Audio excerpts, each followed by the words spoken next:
Bonjour, je reprends ma vidéo sur le Beaune rouge premier cru 2017 parce que la première version était vraiment trop sombre. Donc cette appellation Beaune, évidemment juste à côté de la ville, une réputation assez bonne, même très bonne, ce qui quand même pousse un peu les cours vers le haut. Le mot Beaune, c'est un peu magique, comme Pommard ou Saint-Émilion. Les vins, en fait, sont plutôt légers, mais ça dépend quand même des secteurs et aussi des premiers crus. Une des particularités de l'appellation Beaune, mais elle n'est pas unique en Bourgogne, c'est que les premiers crus occupent une surface bien plus importante que les climats villages. On peut retrouver ça un peu plus au sud, par exemple, à Saint-Aubin. Le premier cru Grève est très qualitatif et bien sûr, il y en a d'autres comme le Clos des Mouches ou le Beaune Bressamp. Le Beaune Bressamp, c'est aussi un nom de climat qu'on retrouve ailleurs, beaucoup plus au nord, sur la montagne de Corton, le Corton Bressamp étant très connu en tant que vin rouge, et c'est un grand cru. 2017 a été un bon millésime en Bourgogne, parfois même, ponctuellement, encore meilleur que 2016. Il s'agit du domaine Berthellemot, dont les chaises se trouvaient d'abord à Meursault et puis qui s'est réinstallé un peu plus à l'est, sur le hameau de Tailly. Les installations sont très récentes.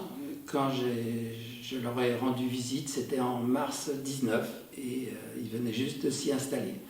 Ce sont des locaux modernes, de plein pied, avec une très belle cuverie, mais tout ceci nécessite la climatisation.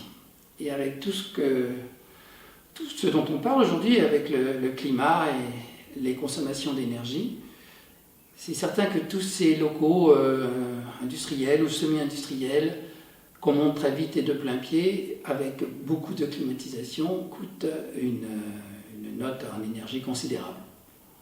Vous me direz que s'il fallait recreuser des chais à l'ancienne, souterrains, ça coûterait une petite fortune. C'est bien ça le problème.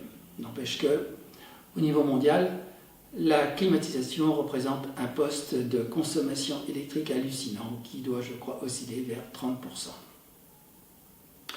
Bref, le domaine Berthellemot, c'est une quinzaine d'hectares, conduit en bio depuis quelques années, ce qui n'était pas encore le cas dans le millésime 2017 et qui s'oriente également vers la biodynamie. C'est une propriété qui a bien sûr des appellations très étendues en Côte de Beaune. Je vais donc goûter ce Beaune Grève en 2017 qui doit être à peu près à son apogée.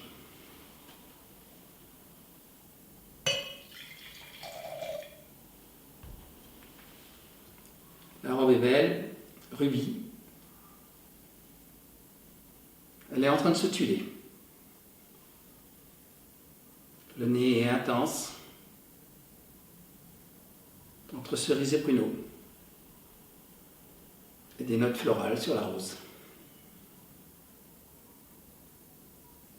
Petite note très fine de réglisse.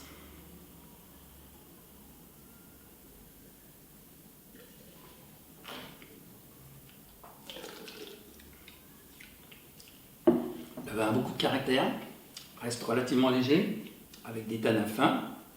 Les tanins fins du pinot sont dus notamment à la peau très fine.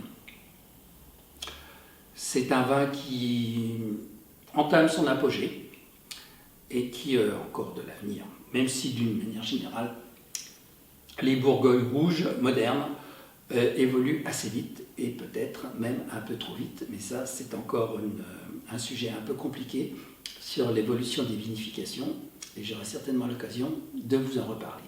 Voilà, à bientôt.